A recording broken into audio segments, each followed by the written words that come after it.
Okay, my friends, it is that time again. What time is it? It's time for another indefectible episode of V8 Radio, Kevin. Indefectible episode of V8 Radio, which is different from infectable. Correct. And I hear there's a vaccine for this. Yes. Hope you're up to speed on your penicillin. What the heck does indefectible mean? Without defect, it's perfect, just like us, man. Oh, right on.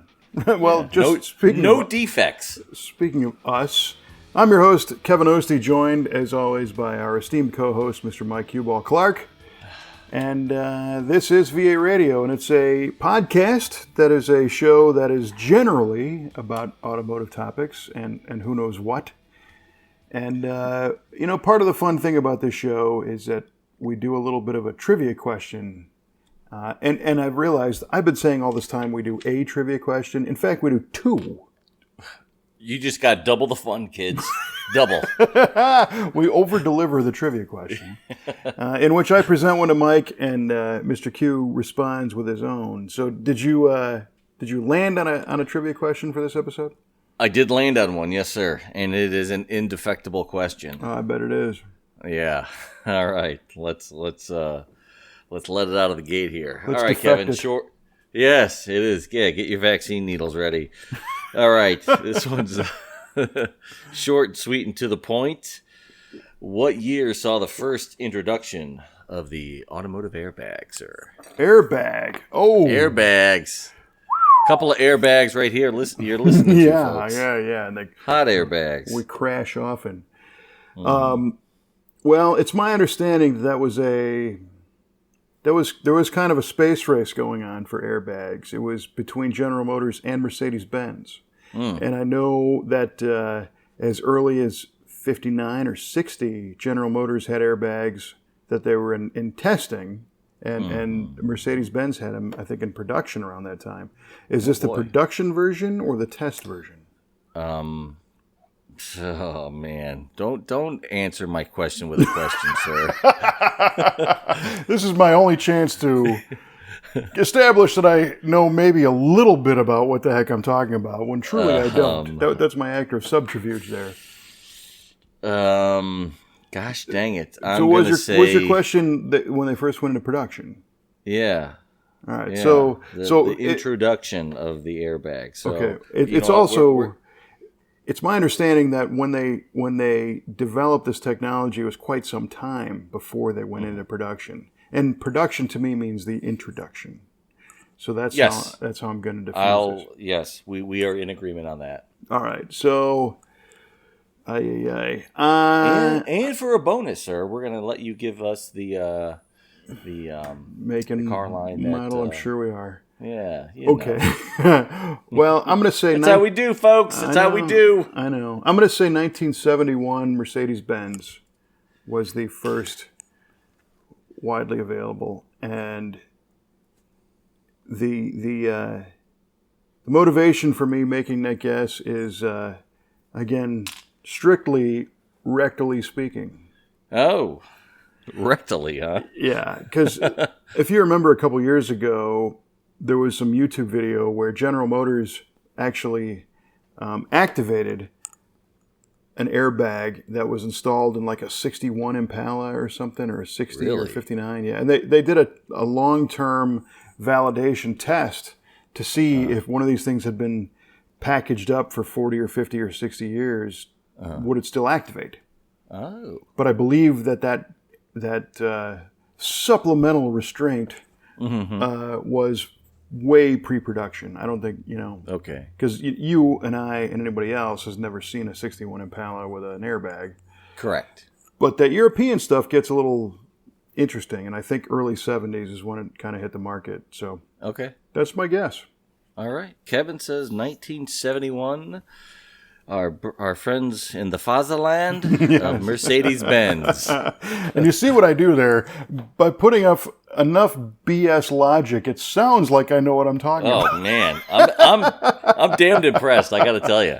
Yeah, it's all... You know what? I'm going to call that right just because the explanation was so good.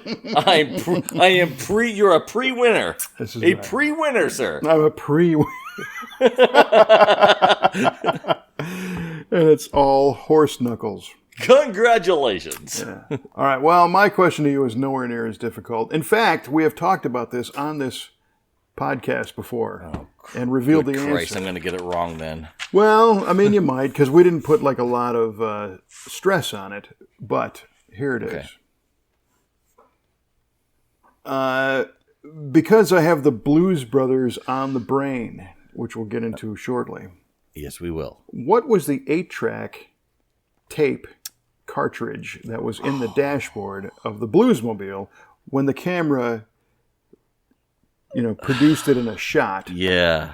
And the shot was, interestingly enough, as the Bluesmobile left the Kennedy Expressway in Chicago at the Cumberland Avenue exit, which is in Park Ridge, Illinois, which is where I grew up. And there used to be there was a roadway in hotel right there, and at the time it was I think a budget rental car facility that they kind of got that didn't show up in the film, but that's where the cameras were. And today that is the site of a DiAgostino's Pizza restaurant in Chicago.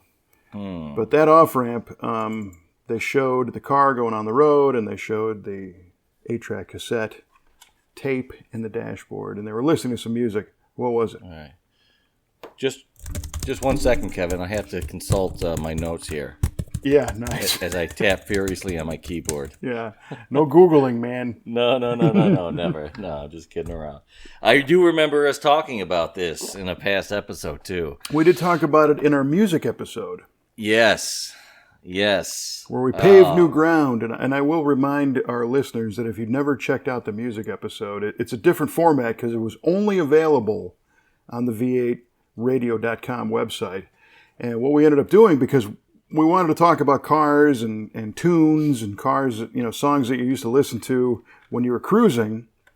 But because of the legalities of everything, we didn't have the rights to actually play the music. So we created a YouTube playlist. And if you go to our V8 Radio website and seek out this particular episode, it's a recording of Mike and I, and then it plays a song from YouTube. Mm-hmm. And then it goes back to Mike and I.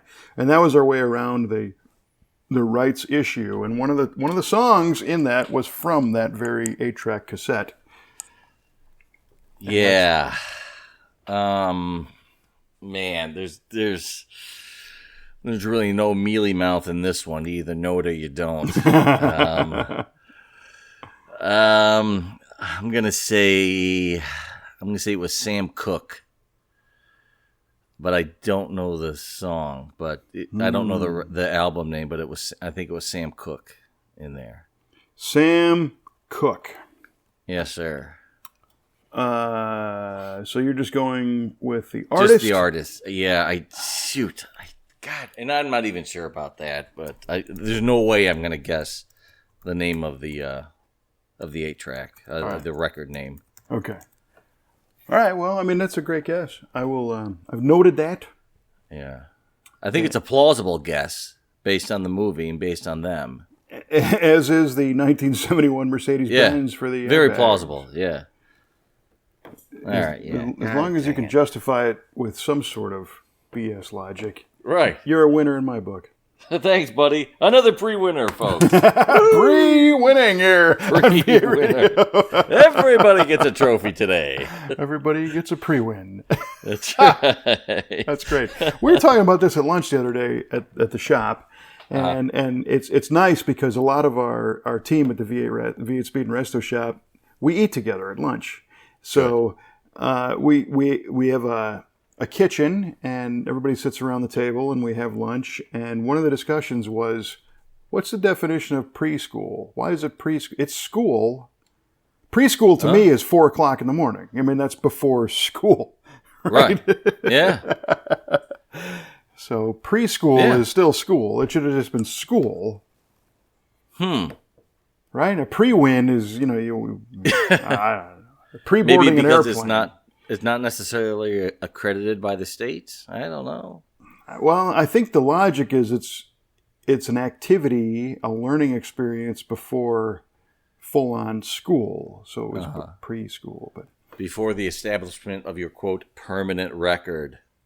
I don't know. I mean, today I would think that stuff's on the record, you know. Yeah, could be. It's like pre-boarding an airplane. To me, pre-boarding an airplane is getting a bag of trail mix and taking a leak and getting a magazine. That's all things you do before you board. Don't bother me. I'm pre-boarding. Right. Leave me alone. Excuse me for a minute. I have to go pre-board. Thank you. All my activities before I'm on the plane are pre-boarding. So driving to the airport is pre-boarding activity. Exactly. So, if you're boarding the aircraft, you're not pre-boarding. You're boarding. You're on. You're done. You're boarded already.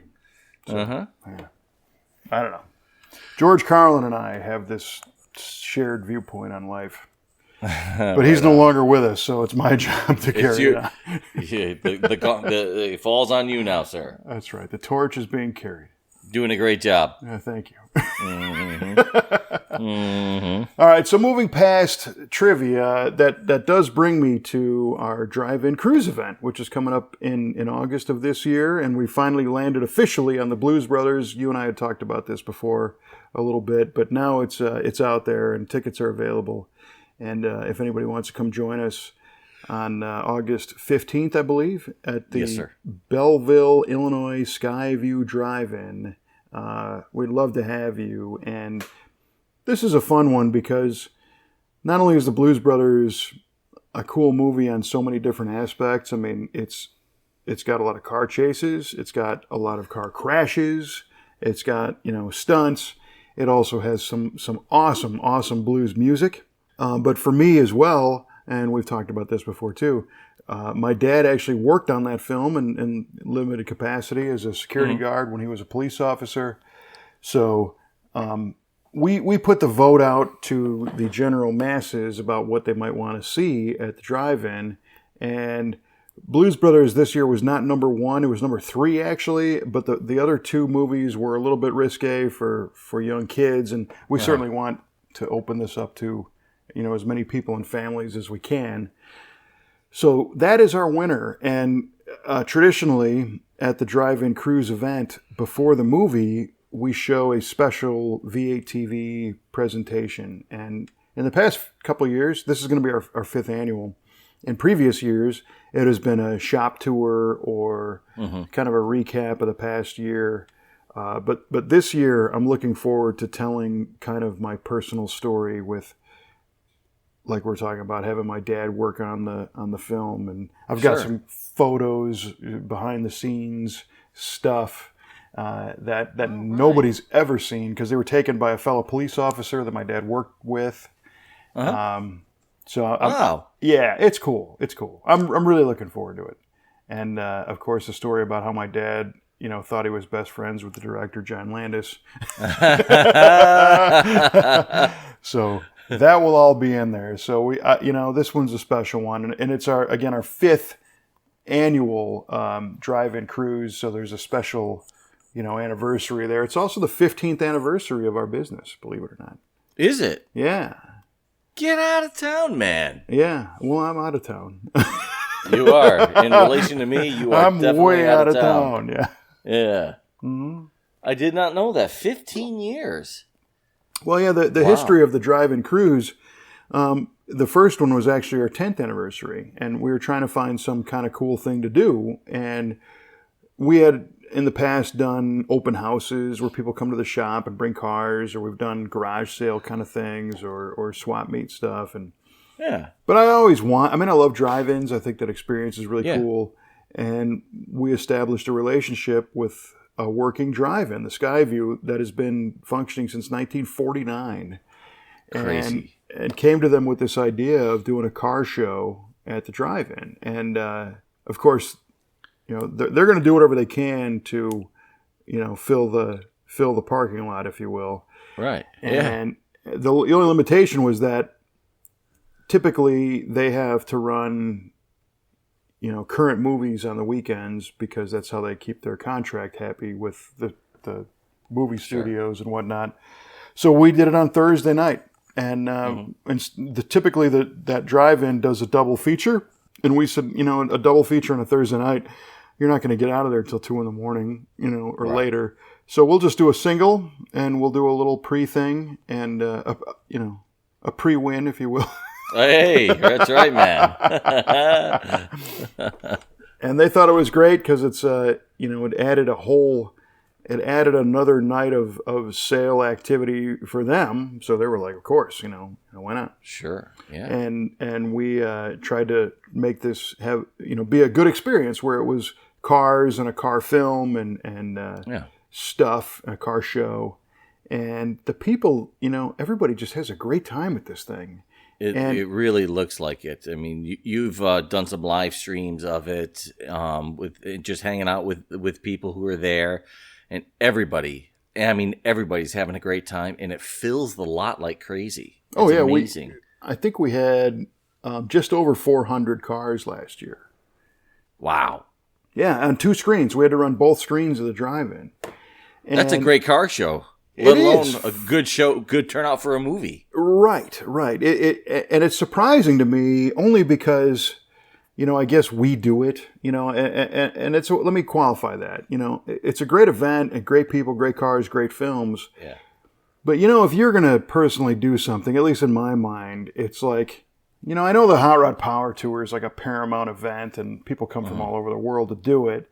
And in my mind, even though I've done that event 14 times and I used to work there and everything, I just don't see anything that our little company ever does is going to be on that level. And I'm not saying this is, but what ends up happening is that people really dig it. And you can't deny, 400 cars, we get some great sponsors, we get some great giveaway prizes, and we really try to make it worth their while, because if somebody's going to come out, some people are driving a pretty good distance. Yeah.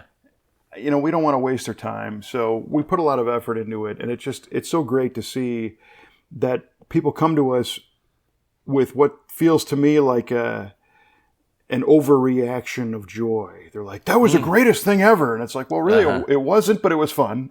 Yeah. Well, it's something that I don't see too many other venues or any other people able to do this. There's not a lot of drive-ins left. No, yeah, right. You guys are in a great position where you happen to have one that's relatively close and that's accessible, and you can put on this type of event. I mean, it's very unique, and I see why people do travel to go to this because they can't get this anywhere else, really. No, and the drive-in experience is pure Americana, and it doesn't matter what kind of car you have, and for us, we try to stress, bring your classic, your hot rod, your muscle car, your cool truck, your motorcycle, or whatever. But there are people there that show up with modern minivans because they don't have anything else. And you know what? That's cool. Come on out. Enjoy the night. Be part of the car show. And I think the cool thing is that because it's a drive-in, it's an outdoor theater. You can't start the film until it gets dark outside. So there's a mandatory few hours of car show. And people just hang out, check each other's stuff out. Yeah. Right on. Enjoy the community. Yeah, and that's what's really cool. And that's really groovy. You've seen me stream that before. I make sure that our streaming camera batteries are charged up, and my mission is to kind of walk around and talk to people and see what's there and just have a good time. And I really dig it, and I'm very happy that a lot of people really enjoy it because that's what it's all about. And then when we do the giveaways, so we've had some really awesome prizes in the past, and I'm sure we'll have more this year. Holly has been giving us carburetors to give away. Year one has been giving away huge gift certificates. We've been giving away $500 gift cards, Visa gift cards, because a local company that does, it's not even a car-related company. They do home restorations and things after, fire and stuff like that, cleanups and landscaping. Sure. But they're car guys, so they've given us $500 Visa gift cards to give away. Bear Brakes has given us, a lot of merchandise to give away. And, the funny thing is, people certainly dig that, but they're not just there for the free swag, Right. Which is great. Yeah. You wouldn't have to give away free swag, and people would still want to do that. Well, but I think it's good that we do. Yeah, it is good. Yeah, don't get me wrong. I'm not saying that's a bad idea, but the car show itself and getting to meet new people and kind of just hang out and then see a cool movie at night, getting that whole driving experience, that's where it's at, man. Yeah, it's fun. And last year was the first year that I was really able to kind of step off as soon as the movie starts and actually sit down and watch the film for a little while because, we put this on, so we're handling all the logistics and, running all the stuff. And you miss it, in my capacity. And Kelly and our V8 team, they do a wonderful job of putting this thing on. We couldn't do it without these people. But last year, we made some efforts to kind of improve the efficiencies. So when we get there, we have a box trailer, and that trailer gets there at like 2 p.m. And there's tables and there's tents to be set up and lights and stuff. And what that trailer does is it processes the tickets. Some people have bought T-shirts for the event. We got to make sure they get their T-shirts. We get them the goodie bag. We make sure they got their numbers for the giveaways and all that jazz. So it's a lot of, for lack of a better term, a lot of busy work. And then as soon as the film starts and everybody's in their car watching the movie, generally it's teardown time right away. So everything starts undoing. Right. But this past year, we made it a little smoother so that there was a few minutes to watch the film. And Kelly and I and our team, everybody had a chance to kick back and enjoy the movie for a little while. And I was like, yeah, I could see why you would dig this. Yeah, that's cool that you're able to do that. I would imagine every year you find ways to do it a little bit better, and you're able to increase efficiencies in the way you put this on, and you look back at the year before and say, well, this really didn't work, but this worked. Let's do this, and let's cut that out, and let's change this, and let's make this better. And it seems like that's what you're doing. Yeah, and there was never anything that, it's another testament to the team and our partners at the Skyview Drive-In. We've never really had any problems, which is great. That's great. And the people that come to this event are purely there to have a good time. They just want to get in, get their car pointed at the screen. A lot of them are bringing lawn chairs. A lot of them partner up and they sit there with 5 or 6 cars of their friends, and they might put all their chairs in a little circle so their cars are all there. Some of them are car clubs. We have some great car clubs that come out that are local. And some of these car clubs are doing it up, man. There's a club called the Lone Club, and these guys are out of St. Louis, guys and gals, and they bring easy ups, and they bring a big fried chicken dinner, and they've got all their friends and family hanging out. Yeah, they're really doing it up and having a great time, and we love to see that. And we try to take some drone footage and make a little promo video of it and walk around, and so it's a cool thing. And this year, for me, I think it's going to be a little bit closer to home because the movie is something that I grew up with and really, it's near and dear. Yeah. And, sometimes you get concerned about that because it's like, well, I really like this film. So, I don't know if everybody else does, but all the people that we've told and the feedback online, everybody's super excited, Right on. They love it. I love the film, but what I don't like is I hate Illinois Nazis. I hate Illinois Nazis. Well, we all do, which is great. So right now, as we record this, it is June 1st, as a matter of fact, and the drive-in's in August, the event. So I still have some homework to do. We're nailing down the T-shirt, but we're taking a little line from the movie and the shirt and our shop, the V8 Speed and Resto Shop, and the shirt theme is we're on a mission from Redbud. So, right on. Yeah, love it. It should be love it. Cool. Yeah. Well, that's awesome. I think I might be able to make it to this one. Well, it's always like your birthday weekend, right? Is that time? Well, this is August 15th. Or? My birthday is 10 days from that. So I think I can make this. Yeah. Well, the other thing is we talked about, our mutual friend Paul, who's got his 62 Buick down here at the shop right now getting some work done. We're trying to get that car done for the drive-in.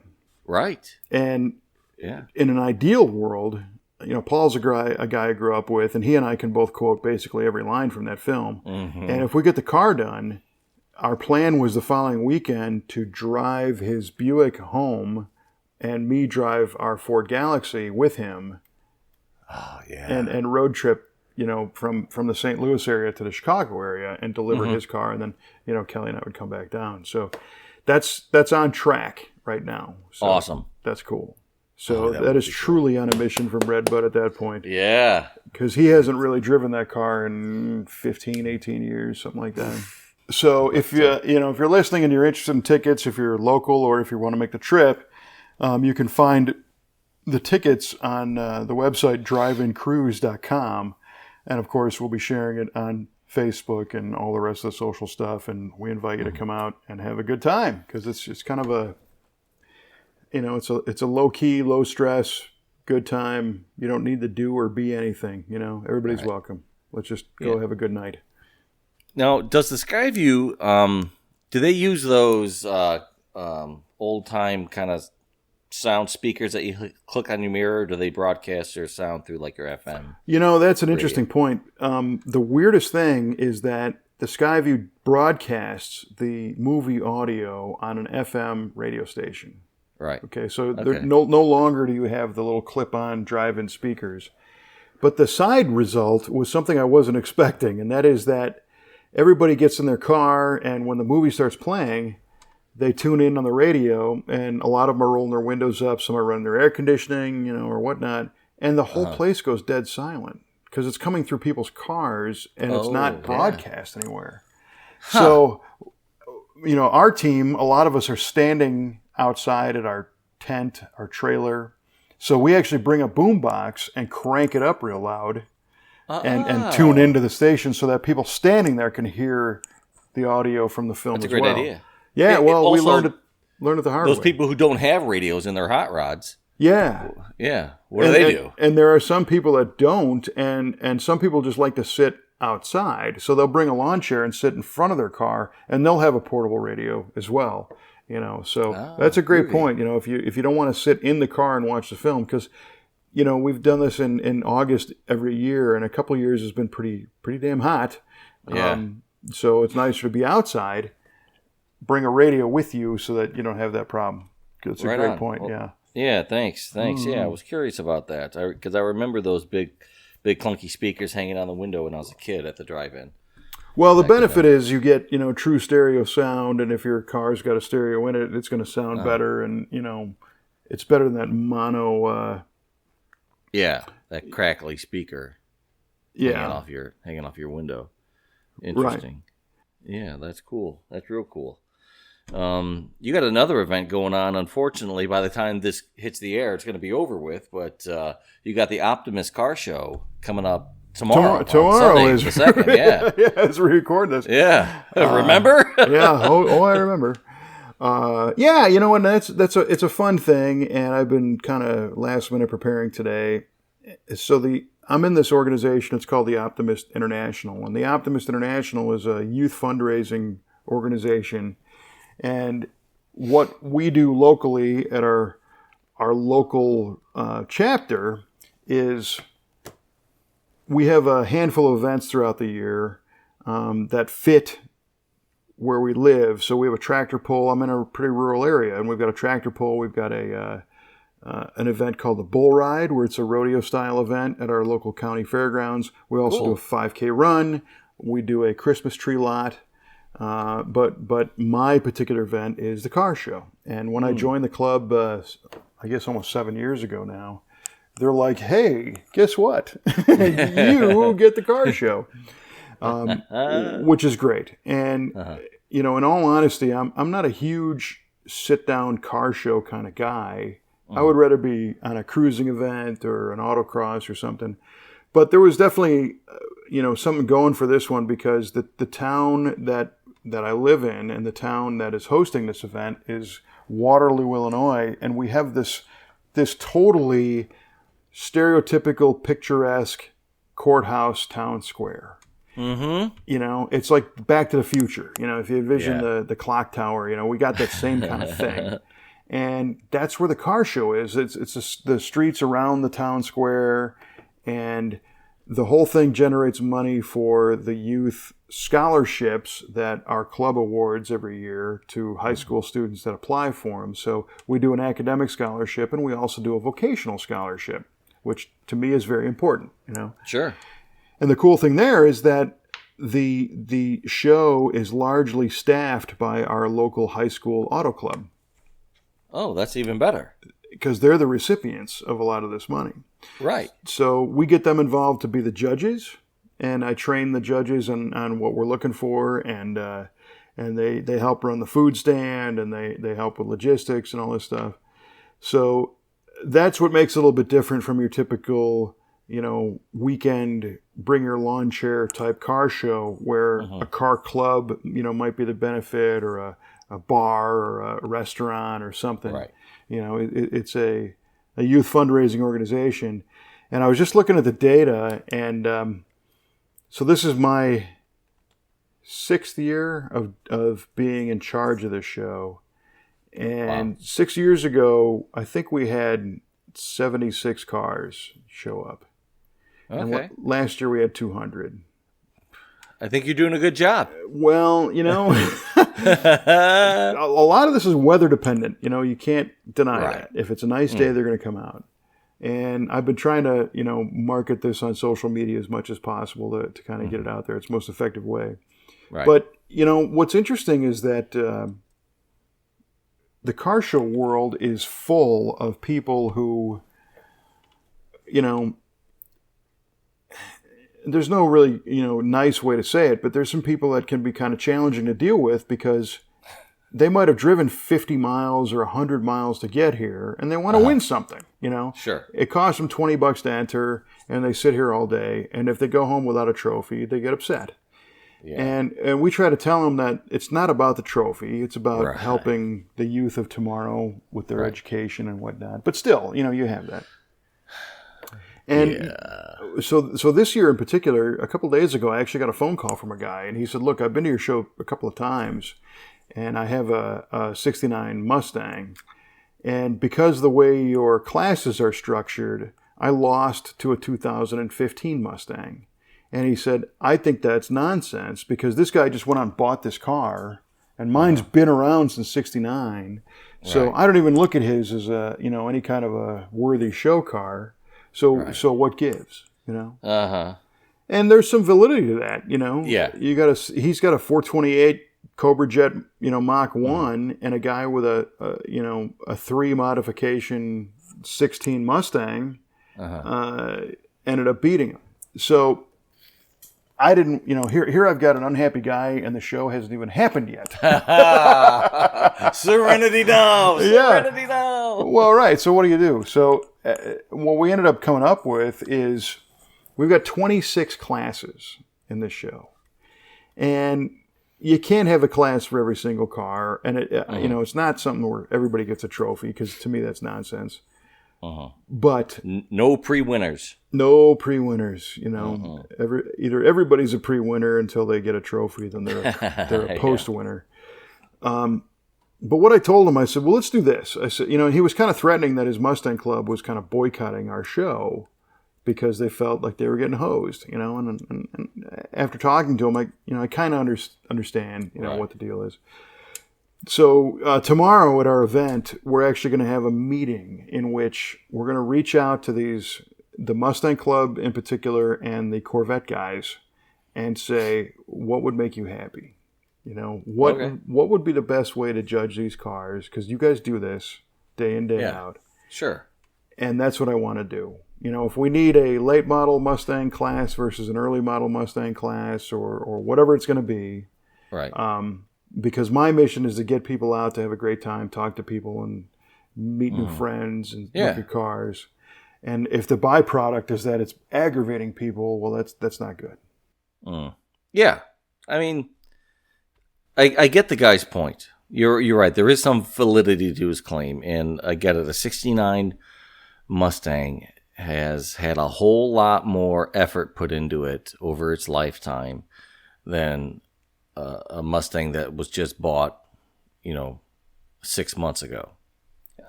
I get it. Yeah, I can see why a guy would be salty about that. But at the same time, I told him, because he brought up a good point. He said, look, a car is one of your most proud purchases. He said, you don't have people that, invite strangers into their home to show off their house. Right. But you bring your car to a car show to show it off to complete strangers. I said, I get it. I fully understand the importance, of having a cool car. But if we're to deny these modern cars, that's going to tank the hobby. If a guy who buys a 16 Mustang, even if he doesn't do anything to it, and just says, hey, you know what? I bought this car. I like this car. I'm going to bring it to a show and show it off. And we poo-poo that guy or gal, then that's a big negative. So I think we just got to put people in the right place, Yeah. Yeah, I see that. I see that side of it too. You want to perpetuate the hobby into the future. Right. And you don't want to turn these people off. No. How do you make everybody happy, Kevin? Well, you can't.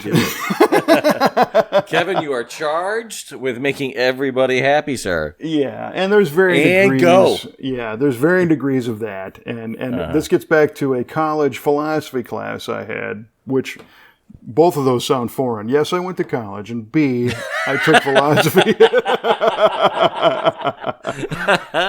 Nice. But what's nice. What's more detrimental? Is it one person getting 1,000 pinpricks or 1,000 people getting one pinprick, right? So that what we need to do is prick our 1,000 people once, right, so to speak, and say, yeah, you didn't win the big trophy, but we've expanded this to accommodate other cars and classes, and hopefully more people have a greater level of enjoyment. And you will have a few that are not going to be happy, and you deal with those individually and go from there. So, Well, I mean, I can see having a class for more modern cars as well as a separate class for more vintage cars. Where you draw that line, I'm not sure, but the modern car guys and older car guys are rarely going to see eye to eye on what they have. So I mean, I can see having two separate classes, like from Fox body till now, and then from Mustang to 65. Yeah. Well, so the trick becomes, because there's so many generations of Mustang and they're so polarizing. This guy specifically told me that anything after 72 is considered a Pinto. Yeah, and it doesn't matter. So what I need to do is make sure they're happy in their class, right? And I'm not going to convince them that a Fox body is cool, or that an SN95 is cool, or a Terminator Mustang is cool, or a current Coyote powered, whatever. Right. And he was trying to tell me that that his 69 428 Cobra Jet Mustang would eat a current supercharged GT500 Shelby, except for the fact the Shelby turns better, but he would get him in the straight. And I'm like, I think he's a little delusional. That is a 750 horsepower car, pal. Yeah. But I can't tell him that. I can't tell him no. Right. And I don't want to lie to him and be delusional, and say, oh, sure, yeah, you would. Yeah. So I got to kind of walk the line and say, but you know what? That's probably not a fair comparison to say your car needs to compare to this one at the show.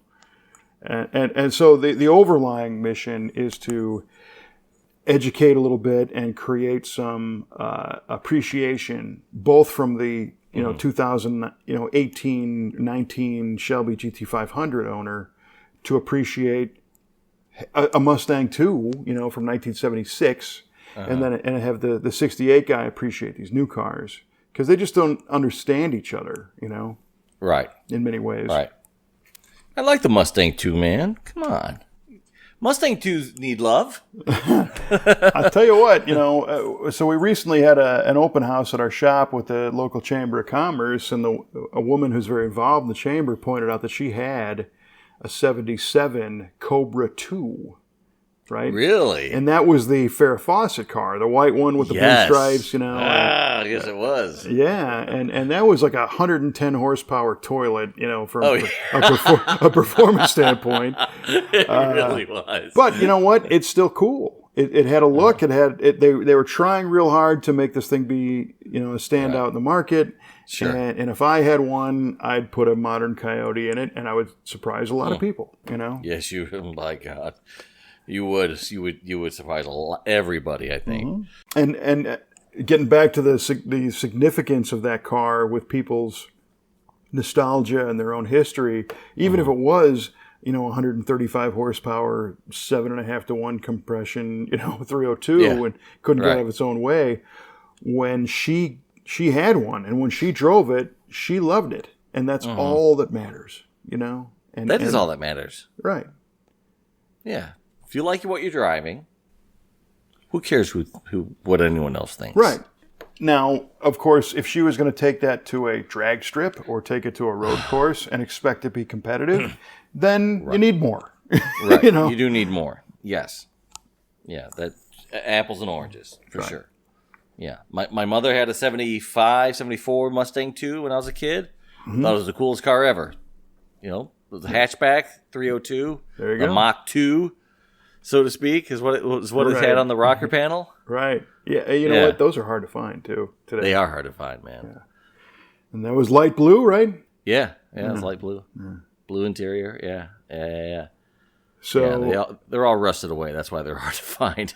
Well, yeah, exactly. But to your point, you can't please everybody. But there's a local guy who has a yellow Mustang 2, and I don't know what year it is. I think it's about a 77. And it's got black louvers and some black stripes on it. And, they try to apply all the earlier Mustang packages to him, in some degree. And he lives in my neighborhood, and I see this thing all the time. And this guy loves this car, So who am I to take, any of that shine of that car away from him? He knows it ain't going to go out and beat a new GT500 or, whatever. That's not why he has it. No, right. It's his car, and it could have been his dad's or whatever. Right. I don't know. So to kind of come full circle, our car show experience this year, we're going to genuinely reach out to all these people and talk about these points. And we're going to have a big meeting in the middle of the car show and say, okay, guys, I know this year it's our current classes and our current judging strategy, but for next year I want you to be involved and let's do this in a manner that you understand and you like, so that more of your friends come out and everybody has a good time. So I think they would appreciate that and respect you a hell of a lot for bringing them in on that and really caring about how they view the class system. So. Well, I hope so. And the guy that I talked to, we came up with this idea on the phone, and he couldn't believe it. He's like, "Oh, really? Really? You would listen?" And I'm like, "Absolutely." Yeah. That's what this is about. It's not a Bloomington Gold Concourse, 1,000-point show where the rules are cemented in history. This is just a local thing to try and raise some money and show some kids how to judge cars and how to advance their career. So. Yeah, and if I can make you happy while we're doing it. Bonus. That's it. Yeah. Everybody wins. So everybody wins. The good thing is that our weather is looking pretty good. Looks like it's going to be about 75 degrees and sunny, 78, so it should be right on. And I think I have everything prepared. I'm sure you do. I usually forget something. But so, at the end of the day, we shall see. Hopefully they're all happy and... we learned something about how to put on a better car show, and life is good for everyone. Right on. Well, yeah. If you learn something, then you win. So that's cool. And speaking of learning something, so we finally sent home the LT-4 Camaro. Do we? Yes, and it's pretty exciting because we had talked about this before on the show, and we've put some VATV episodes out there about doing this swap of a late model Corvette Z06 supercharged LT4 engine into a 69 Camaro. And we got it running and driving, and it was a great car, except it had a character flaw in which as you revved up through the gears, so you'd bring the RPM up, you'd step on the gas, you'd go from 1 to 2, you'd step on the clutch, get off the gas, go from, make that 1 to 2 shift, or 2 to 3 or whatever. When you got your foot off the gas, the RPM continued to climb. Ooh. And depending on what the RPM was when you shifted, so for example, if it was like if you stepped on the clutch and got off the gas at 5,000 RPM, it might go up 300 or 400 on its own. If you were at 5,500, it might go 400 or 500 on its own. It never exceeded the red line, but you weren't truly in control of the car, right? That's a bit unnerving. It is. Yeah. And what we learned is that we were not the only one with this problem. And Right. Essentially, from what we can tell, all the GM Connect and Cruise manual transmission cars have this issue. It's not super publicized because not everybody is driving them this hard. You know, a lot of people are doing these transplants and you know, they're spending a lot of money on these cars and they haven't gotten out and really beat on them yet. So they might not know they have the issue. The other thing is that the LT-4 automatic cars, the issue doesn't manifest itself as obviously because the torque converter absorbs that RPM flare, and the computer is designed to upshift right away, so that extra RPM gets kind of blended in with the upshift and the torque converter, and it's not as obvious. So in our case, it's a 6-speed manual, and our customer was not really happy with it. We weren't really happy with it. And we tapped a handful of different tuners and different customers of other shops. And a lot of people said they had they could make it better by, working on the calibration and the tune a little bit. Maybe it was in timing. Maybe it was a clutch switch or certain things. But nobody solved it. Not even General Motors, believe it or not. Oh, wow. We went all the way to the top, and I've got some friends there, and they took our call and listened, but they didn't really have a solution. And part of that is because GM's a giant company, and they've got bigger fish to fry than a couple people that are complaining about this. So I can understand why they didn't put a bunch of resources to it right away. Sure. Nevertheless, our customer wants this fixed, and it's our mission as the guys that put this car together to make it right. And I got to hand it to Trevor in our V8 Speed and Resto shop because he figured it out. He did? He did not. What? He did. And this is not to say that, we had worked with a handful of other tuners that provided some, potential solutions, and Trevor, none of them were doing exactly what we needed. And Trevor stepped back and took a 30,000-foot view on this thing and went through all the documentation and went through the schematics and went through everything that this ECM and this transmission and the controllers and all this stuff is supposed to do and the logic circuits and questioned everything. Really? And eventually asked the right question. Okay. And was able to change some parameters in the calibration and fixed it. What? 100%. I mean, all hail Trevor. Fixed. All hail Trevor. And I agree. I mean, it was brilliant what his logical strategy was to come up with this.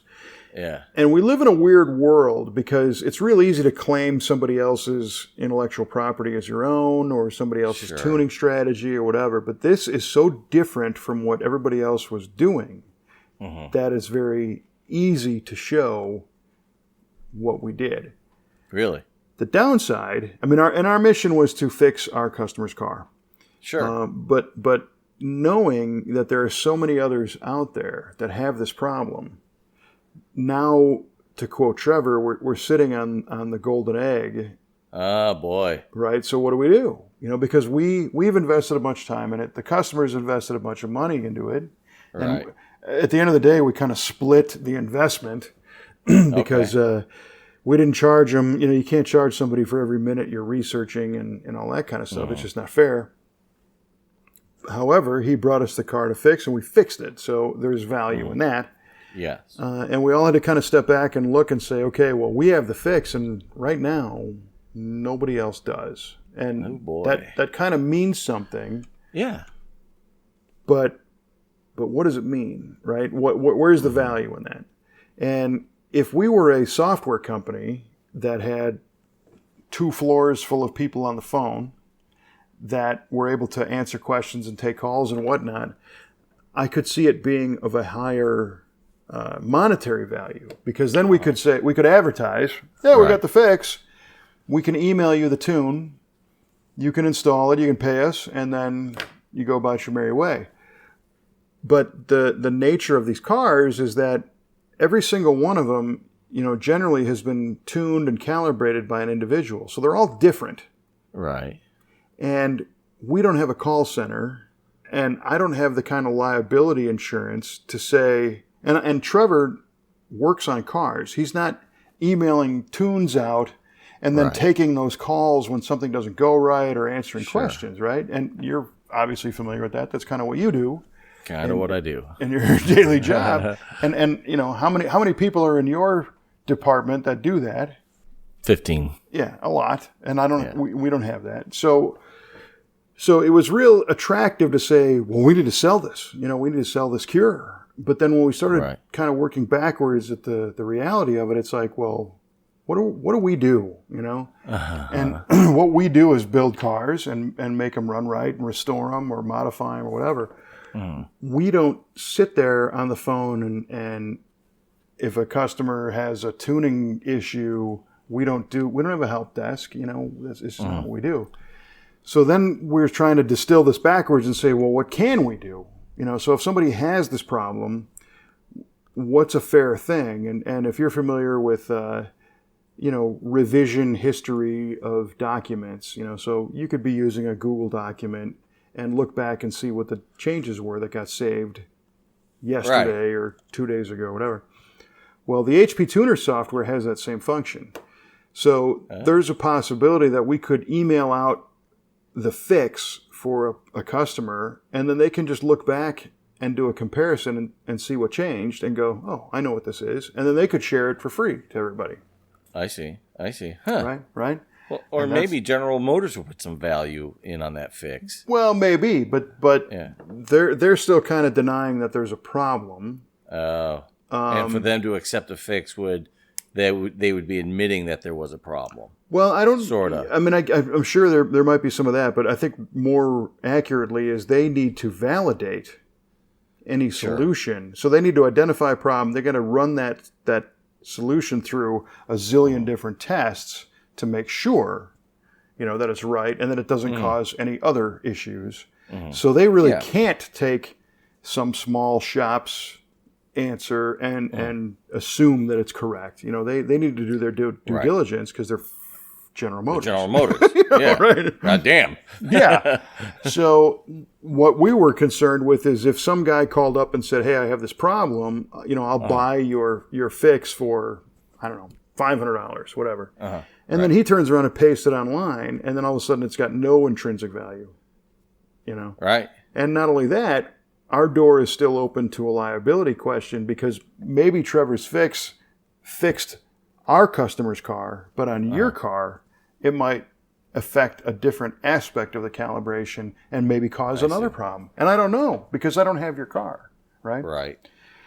So really what we've landed on, and there's another interesting thing that happens is a lot of calibrators and tuners will work on a car, and if you buy their tune, they'll lock your ECM so that nobody else can do anything except that person. Oh. And we've run into this in the past, and I don't really like it, Yeah. Because not that I want to pry in and see what they did, but maybe they fixed the air-fuel curve and made the car run better, but I need to change the fan on and off temperature or the gear ratio or the something with the AC. And I can't do that because his concern is that his intellectual property is going to get looked at, and I respect that too. Yeah. So today, I think our stance is going to be, and I guess this is a benefit to those who are listening to VA radio because you're getting this kind of behind-the-scenes conversation. Yeah. But I think what our stance is going to be is that if somebody comes to us with a problem, we're more than happy to look at the car if we can get the car. And that way we can look at the car, we can look at the rest of the calibration, we can look at the installation, we can look at the health of everything, and see if what we learned will help fix it. And I think we're going to do a time and mileage-based lockdown. So All right. if we make this fix, we're going to leave it so that, and the customer will know, but we're going to agree that for the next 90 days or 60 days or whatever, you can't change this calibration because we want to make sure it sticks and it works and nothing else changes. Because we've had situations in the past where a customer's taken the car home, taken it down the street, had somebody else monkey with it, ruin it, and they call us and say, hey, it doesn't work anymore. And we had to extrapolate from them that somebody else got involved. And by not allowing anybody else to monkey with the tune, at least we know that variable's gone. Yeah. And if That's important. If it creates another issue, we can approach that issue without distortion or noise in the signal path, if you will. Yeah. And then when we're satisfied that it's good, they can unfortunately, because of the liability world, we might have them sign a little thing saying, I acknowledge this is good for what it is today. And then we'll release the code and they can do whatever they want. It's theirs. It's only fair. Right. That sounds like a pretty reasonable stance. I hope so. But you can see, interestingly, how deep this stuff goes now. Because it used to be, if you had a carburetor, you'd turn the screws and send them home. Right. Throw some jets in there or something. And, just the idle mixture and all that good stuff. Put some power valve springs in, and tune it up. And That's it. Adjust the float and the fuel pressure, and you're done. Yeah, for sure. And today, the fix itself was one giant challenge, but then how you interact and implement that fix on other people is a whole nother story. Yeah, that's true. But you know what? Going through all that, you guys have had to have learned a ton about that GM Connect ECU and harness and how it interacts with that LT-4 engine. Yes. And that makes you a real authority on that, I think. Well, but it does, but to a certain degree. I mean, we're aware of this particular thing. GM has a room full of engineers that have decades and decades of experience that are programming this stuff, and we can't expect anybody to know all that. But GM didn't fix it now, did they? Yeah, but again, I just don't think it was a priority to them because the performance division isn't, obviously their bread and butter. They produce these parts and sell them. But if you have 5 guys that call about a problem, it's not, 2 million Chevy Cruises that the steering column locked up or something. It's not that big of a deal. So yes, we did learn a ton, and at the end of the day, we're just trying to be responsible to our customer and to other potential customers, and keep the lawyers off everybody's back. Right. It is credit. I memean, you guys never gave up. You kept fighting it, and you won. So good on you guys. Good on Trevor.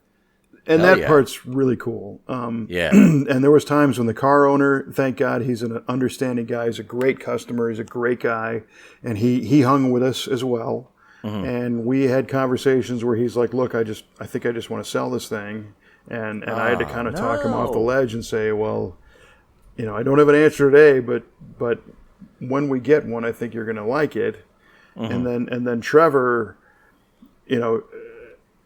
Trevor is very typical. He's different because he's a very smart guy, and he takes the time to really think deep. But he's typical of a lot of car guys where at 5 o'clock, you don't just forget about this stuff. Right. He thinks about it all night long, every night, the same way you planned your engine build and I've, whatever. So what was kind of funny is as soon as he kind of figured it out, the physical action to correct this took a minute. But the knowledge acquisition and the research and the theory behind it took months. Yeah, it took months. Yeah. And he was down on himself. He's like, "Oh man, this is such a simple thing, once you know." And I said, but that's it. Once you know. Now you know. Yes, but getting to know, it takes something. And I have to commend him on his perseverance and his mind for allowing this solution to come to him, and however it did, which was an active thing. Coming to him is not an accurate term. He thought it out, and he had actually talked about this 6 months ago, and said, I think it might be over here, but we did have input from other people who are known as authorities who didn't acknowledge that. So you kind of back burner those ideas and say, well, if this guy doesn't think so and this guy doesn't think so and they're pretty smart, maybe it's not. Right. Who am I to dispute what they think? Right. Yeah. Well, it turns out that little gut instinct was right. So there's the lesson, kids. Trust your gut. Yes. Man, right on, Trevor. He's a smart cat, that Trevor. Yeah. I'll tell you what. Trevor is a very smart cat, and again, I commend him for it. And at the same time, he walks among a team of a whole bunch of very smart cats. We're super lucky, and I'm not trying to say everybody pre-wins a trophy here, but day in and day out on various levels, everyone on our team is solving these kinds of issues, and it might not be as prominent as this particular one because it was very specific and kind of high level, but everybody in our shop is capable of doing this stuff. And to me, that's when I stand back, like that's a proud papa moment. That's like, look at these people. I'm a knucklehead, but these people can figure this stuff out, and that's really, really cool. So, amen, man. Well said. Well said. Yeah. You are a knucklehead. I am. I'm not lying. I kid. Not exaggerating in any direction. I am a knucklehead. Right on. Man, that makes me happy. I'm glad there's finally a resolution to that. That's been a subject on this show more than once. Yes. So now we're kind of creeping this out to the industry and saying, okay, well, we got a solution, but we kind of need the car and we'll help where we can, but I'm not going to run up and down the street saying, we did it, Right. We need to be more responsible in that because everyone's different. Sure. And, good. Another fun one was that we finally finished up your buddy Mo's GTO with that 5-speed conversion and a few things. And that was such a great experience because Mo's such a great guy and he really enjoyed the car. And the car was a totally different machine with the 5-speed than an automatic. And in typical fashion, the day he came to pick it up, so we did the 5-speed swap. We fixed a patch in the floor. As a courtesy, we fixed his valve cover gaskets. They were leaking real bad, and we took care of that. And we put a new printed circuit board in the gauges because the gauges weren't working right. And of course, the day he comes to pick it up, he hits a turn signal, and both left and right arrows start flashing. Ah, damn it. So you'd hit the high beam and, all the lights would come on. It was a mess. So our technician, Jonathan, jumped on it, and we sent Mo and his wife to lunch, and Jonathan was doing kind of an 11th hour repair in this thing and got it figured out. He found that a couple connections were loose. It really wasn't any big deal. And unfortunately, when Mo and his wife picked up the car to finally go home, Kelly and I weren't there. We had another appointment. We had to leave. So Mo was like, well, where's Kelly and Kevin? And Trevor's like, well, I think they had to go somewhere. And Mo's like, well, I need to get my picture taken with somebody, so you get over here, Trevor. All right. Nice. Nice. He got his picture taken with Trevor, and then a couple days later, we released the video of driving the car around and everything. Yeah. Yeah. That car is so cool. I love the gold. Cool. It is cool. It's. I mean, you've got a gold GTO, so yeah, I'm sure you'd love it. Yeah. But it's different with the tan interior and the, the fact that it's a pretty well loaded car. And it drives great, and he's happy. So we're very happy about Mo's car. So right on, Mo. I'm still driving it, Mo. Still driving it. He's good with that. He listens to the show. He likes what you do, and he said whenever you want. So that's cool. Woo! Mo, go ahead and message me your address, Mo. We'll be stopping by here shortly. He'll be at the drive-in. He loves the Blues Brothers, too. So.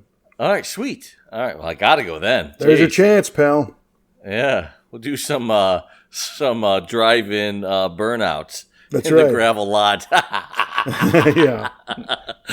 I know of a little pavement around there, so Yeah, right on. it'll be way more fun.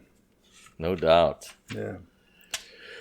All right. Well, I think we've kept our trivia fans in suspense long enough. So maybe we let the cats out of the bags, respectively. Yes. All right. Let's do it. All right, Kev. I asked you, short and sweet, what year saw the first introduction of the airbag for cars? And you said, And I got this all wrong. you were closer than you think. I'll Really? tell you what. Yeah. I just asked for what year, and the bonus was what manufacturer. You said 1971, and it was 1970. Oh! Yeah, right? Snap! Nice. Right? Wow. But it wasn't on Mercedes-Benz. It was Cadillac Buick Olds had them in their cars. Wow. Yeah. Crazy, right? I learn something new every day. I did not know that. I've never seen one. You ever seen one? I don't think so. I don't. Yeah. You that must have been some pretty expensive option, I would imagine. I would imagine, a giant steering wheel. Oh, yeah, with probably a big pillow thing about staring at you right in the face. And I've never seen that at a car show or anything, so, very interesting. If any of you have a Cadillac Buick Olds from 1970 with an airbag, send us a picture. We'd love to see it. That's it. Totally. All right, well, I lost by that much. Missed it by that much. And I'm good with that. That was close. It's a great guess. Yeah, well, thank you. You bet. All right, so your question was nowhere near as cerebral or historical. This was, what was the 8-track cassette tape playing in the Bluesmobile in the movie? Your guess was Sam Cooke, just the artist, and you were closer than you think. Really? Because it was actually the best of Sam and Dave. Oh, man, that's right. On Atlantic Records. So best of Sam and Dave. Yeah, so you got the Sam part right. Different Sam, but still Sam. And Sam and Dave, of course, were a very dynamic R&B duo from the 60s. And one of them, I believe it was Dave, actually appeared in the Blues Brothers sequel, the Blues Brothers 2000. Yeah, because the band really loved him, and they asked him to perform, and he was part of that soundtrack and in the film. And the funny thing is me having so many ties to the original Blues Brothers, kind of in protest, I never saw the sequel. You know what? I never have either. Right, and that's a Chicago thing, because I think most people in Chicago were like, nothing's going to be worthy of the first one. No. So our good friends Rick and Linda, Rick, who you know very well, Rick's got a 67 Chevelle convertible and a 59 El Camino. They're huge music fans, and he's like, no, you got to see that Blues Brothers 2000 because there's some awesome bands in that film. There's some awesome acts, even though the storyline's kind of hokey. So it was on our recent camping trip that I had told you about, where we went to the Good Guys show in Nashville. Mm-hmm. Yeah. We went back to Rick and Linda's camper, which was parked next to ours, and ended up watching the Blues Brothers 2000. And that was the first time I saw the whole film. And he was right. There are some tremendous musical acts in that, from Sun Seals and B.B. King and Sam or Dave, which I forget which one, and of course the Blues Brothers band and everything else. So the story is a little bit weak, but the music is really awesome. So that was cool. Right on, man. Yeah, totally. Oh, cool. Well, I'm glad Rick and Linda helped you expand your horizons. Yeah, if people do that if I let them. Right on. People try. They're like, your horizons really need some expansion over here, pal. And I'm fortunate to have that opportunity. So very good. All right, man. Well, this was a good show. Yeah, totally. I dug it. I feel we covered quite a bit of ground, and we're still doing well, I think, on the iTunes and the ratings thing. Yeah, we're still top 20, on iTunes. I think we were at 15, but we took a little slide. But that's okay. We're still top 20. We're still number 2 on Podchaser. Dynamite. And and on the other platforms, I don't think they have rankings like that. But if they I'm sure we're number 1 on all of them. That's right. Oh, we'd be top dogs. That's right. Pre-winners, all of them. Yes. Well, and I'd like to welcome, I think we picked up a couple of listeners from the Muscle Car of the Week crowd, because I threw us a little bone in a recent episode of Muscle Car of the Week, and a lot of people didn't know. I mean, people just, they just don't know. So some of them listen and they go, yeah, I didn't need to know.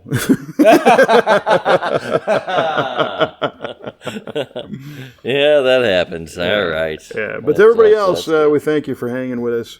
You can obviously hear us on iTunes, on our Facebook page, on v8radio.com, on Stitcher Radio, on Google Play, on TuneIn Radio, on the Podchaser app, the Playa app. Remember about that one? There's a Playa. There's a lot of aggregate sources that take our feed and share it. So wherever you're listening, welcome, and we appreciate it. And I think that's about all I got, my friend. Me too, man. You said it all. All right. Well, listen, as always, it was a great time. And I'm Kevin Osty for Mike Clark. Try to keep the shiny side up, and we will talk to you next time on V8 Radio.